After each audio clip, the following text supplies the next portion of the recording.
ಸರ್ಕಾರದ ಮೇಲೆ ಯಾವುದಾಗಿದ್ರೆ ಪರ್ಟಿಕ್ಯುಲರ್ ಅದರ ₹4 ಏರಿಕೆ ಆಗಿದೆ, ಟೋಲ್ ದರ ಏರಿಕೆ ಆಗಿದೆ. ಅಲ್ಲ, ಹಿಂದೂ ಕೂಡ ಆಗಿದಿಲ್ಲ, ನಮ್ಮ ಸರ್ಕಾರದಾಗ ಆಗಿದೆ ಅಷ್ಟೇ ಅಲ್ಲಲ್ಲ, ಹಿಂದೂ ಎಲ್ಲ ಸರ್ಕಾರದಾಗ ಆಗಿದೆ. ಅದು ನೇರವಾಗಿ ಸರ್ಕಾರ ಏರಿಸಿ ಹೋದ್ರೆ ರಿಕ್ವೆಸ್ಟ್ ಮಾಡ್ತಾರೆ ನಮ್ಮ KMFದವರು, ಅವ್ರ ಮೇಲೆ ಮಾಡ್ತೀವಿ.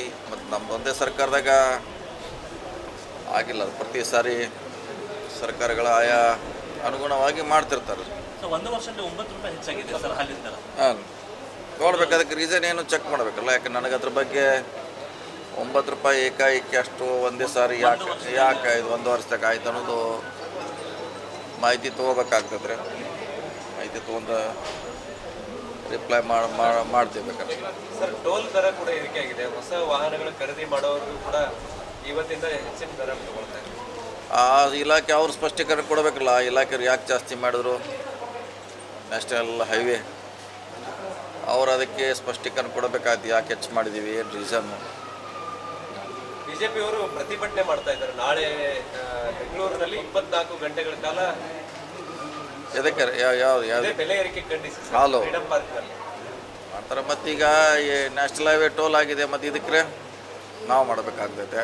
ಸೊ ಅನಾವಶ್ಯಕ ಇದು, ಚರ್ಚೆ ಮಾಡಬೇಕು, ಯಾಕಾಗಿದೆ ಏನಾಗಿದೆ. ಅವರು ಮಾಡ್ತಾರೆ, ಅದ್ರ ಬಗ್ಗೆ ಅವ್ರು ಹೇಳೋಲ್ಲ, ನಾವು ಮಾಡ್ತೀವಿ ನಾವು ಹೇಳೋಲ್ಲ. ಅಂದರೆ ಕಂಬೈಂಡಾಗಿ ಎಲ್ಲೋ ಸುಮ್ಮನೆ ಜನರ ಗೊಂದಲಕ್ಕೆ ಈಡು ಮಾಡುವಂಥ ಪ್ರಯತ್ನ ಆಗಬಾರ್ದು. ಈಗ ಅವ್ರ ಕಾಲದಲ್ಲಿ ಹಾಲು ದರ ಆಗಿದ್ರಲ್ಲ, ಆಗಿಲ್ಲ, BJPಯಲ್ಲೇ ಆಗಿದ್ದಾರೆ, ನಮ್ಮ ಕಾಲದಲ್ಲೇ ಆಗಿದೆ. ಅದು ಯಾಕಾಗಿದೆ ಸೈಂಟಿಫಿಕ್ ರೀಸನ್ ಹೇಳುವಂಥ ಪ್ರಯತ್ನ ಆಗಬೇಕು. ಅನಾವಶ್ಯಕ ರಾಜಕೀಯಕ್ಕೋಸ್ಕರ ವಿರೋಧ ಆಗಬಾರ್ದು. ಏನು ಬೆಳವಣಿಗೆ ಇಲ್ಲ, ಡೆಲ್ಲಿಗೆ ಹೋಗಿದ್ದೀವಿ, ಏನು ಅದ್ರಾಗ ಏನು ವಿಶೇಷ ಏನಿಲ್ಲ. ವಿಶೇಷ ಕುಮಾರಸ್ವಾಮಿ ಅವರು ಮನೆಯಲ್ಲಿ ಊಟ ಅದು ಅಧಿಕೃತ ಆವರಣ ಮೇರೆಗೆ ಊಟ, ಅದೇನೋ ಮುಚ್ಚೆ ಮರೆ ಏನಿಲ್ಲ, ಅದ್ರಾಗ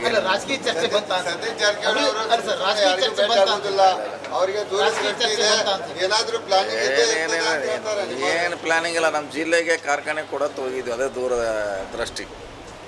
ನಮ್ಮ ಜಿಲ್ಲೆಗೆ ಒಂದು ಕಾರ್ಖಾನೆ ಕೊಡಿ, 1,000 ಜನಕ್ಕೆ ಉದ್ಯೋಗ ಬರ್ತಾನೆ ಉದ್ದೇಶಕ್ಕೆ ಭೇಟಿಯಾಗಿದ್ದು ಹೊರತ ಪಾಪ ಪ್ರಹ್ಲಾದ್ ಜೋಶಿ ಅವ್ರು ತೋರಿಸ್ತಿಲ್ಲ, ನೀವು ಸೋಮಣ್ಣ ಅವ್ರು ತೋರಿಸ್ತಿಲ್ಲ, ಗಡ್ಕರಿ ಅವ್ರಿಗಂತೂ ಅವ್ರನ್ನೂ ತೋರಿಸ್ತಿಲ್ಲ. ಒಬ್ಬರು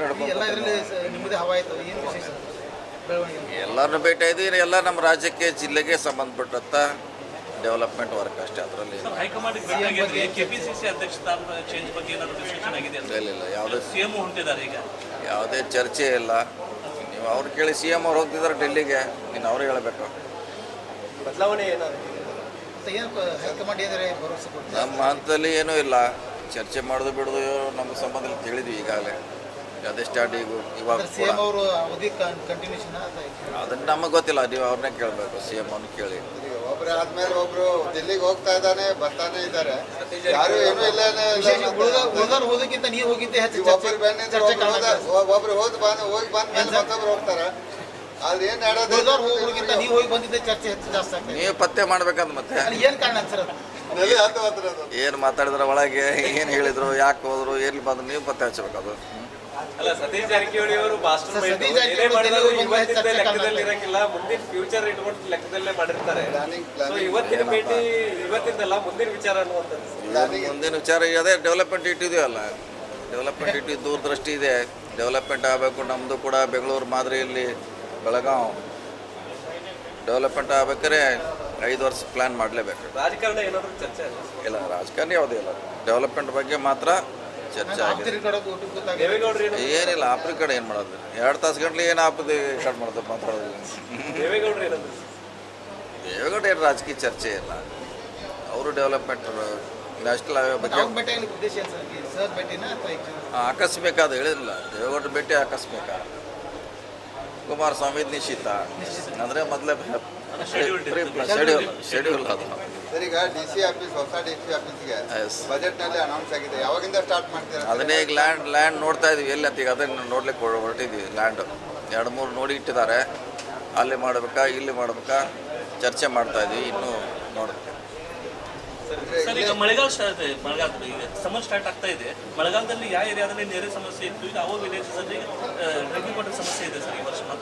ಕುಡಿಯುವ ನೀರಿನ ಅದು ತಹಶೀಲ್ದಾರ್ಗೆ ಅಧಿಕಾರ ಕೊಟ್ಟಿದ್ದಾರೆ ಡಿ ಸಿ ಅವರು, ಮತ್ತು ಡಿ ಸಿ ಅವರು ಸಿ ಒ ಮಾನಿಟರ್ ಮಾಡ್ತಾ ಇದ್ದಾರೆ. ನಾವು ಮುಂದಿನ ತಿಂಗಳಲ್ಲಿ ಸಭೆ ಮಾಡ್ತೀವಿ ಕುಡಿ ನೀರಿನ ಸಮಸ್ಯೆ. ಅಂದಾಜು ಎಷ್ಟು ಹಳ್ಳಿಗಳಿಗೆ ಕುಡಿಯುವ ನೀರಿನ ಸಮಸ್ಯೆ? ಈಗ ಇಲ್ಲಿವರೆಗೆ ಏನು ಸಮಸ್ಯೆ ಇಲ್ಲ.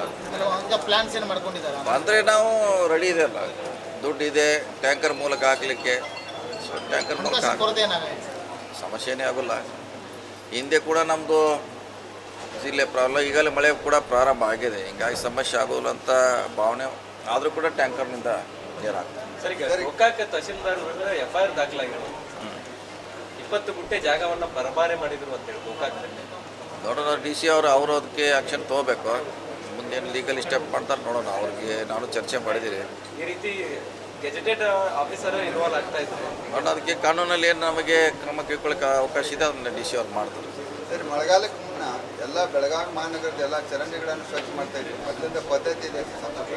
ಈಗ ಒಂದು 2 ವರ್ಷ ಆಯಿತು ಮಾಡ್ತಾನೆ ಇಲ್ಲ. ಹೀಗಾಗಿ ಮಳೆ ನೀರೆಲ್ಲ ರೋಡ್ ಮೇಲೆ ಬರ್ತಾ ಇದೆ, ಜನರಿಗೆ ಸಮಸ್ಯೆ ಮಾಡ್ಲಿಕ್ಕೆ ಕೇಳೋಣ, ಅವರು ಹೊಸ ಕಮಿಷನರ್ಗೆ ಹೇಳೋಣ, ಆ ರೀತಿ ನೀವು ಕಂಟಿನ್ಯೂ ಮಾಡಿ ಹಳೆ ಪದ್ಧತಿ ಅಂತ ಹೇಳೋಣ ಅವ್ರು. ಸರ್, ಬೆಳಗಾವಿ ನಗರದಲ್ಲಿ ಎಲ್ಲಿ ಬೇಕಾದಲ್ಲಿ ರೋಡಲ್ಲಿ ಕಸ ಬೀಳ್ತಾ ಇದೆ. ಅಧಿಕಾರಿಗಳ ಗಮನಕ್ಕೆ ಬಂದರೂ ಕೂಡ ಎಲ್ಲೂ ಕೂಡ ಸರಿಯಾಗಿ ಅದನ್ನ ವಿಲೇವಾರಿ ಮಾಡ್ತಾ ಇಲ್ಲ ಸರ್. ಹೇಳಿದ ಕರೆಕ್ಟ್, ಅದರಲ್ಲಿ ಪ್ರಶ್ನೆ ಅಲ್ಲ. ಯಾಕಂದ್ರೆ ಎಲ್ಲಿ ರಸ್ತೆಯಲ್ಲಿ ಎಲ್ಲ ಕಡೆ ಇದೆ, ಆದರೆ ಸಫಿಷಿಯೆಂಟಾಗಿ ನಮ್ಮ ಮೆನ್ ಪವರ್ ಇದೆ, ಟೆಂಡರ್ ಮಾಡಿದ್ದಾರೆ, ಅವ್ರು ಮಾಡಬೇಕು. ಅವ್ರ ಬಗ್ಗೆ ಕಮಿಷನರ್ ಅವ್ರ ಡ್ಯೂಟಿ ಅದು. ಹೊಸ ಕಮಿಷನರ್ ಬಂದ ಮೇಲೆ ಸ್ವಲ್ಪ ಈ ಥರ ಆಗ್ತಾ ಇದೆ.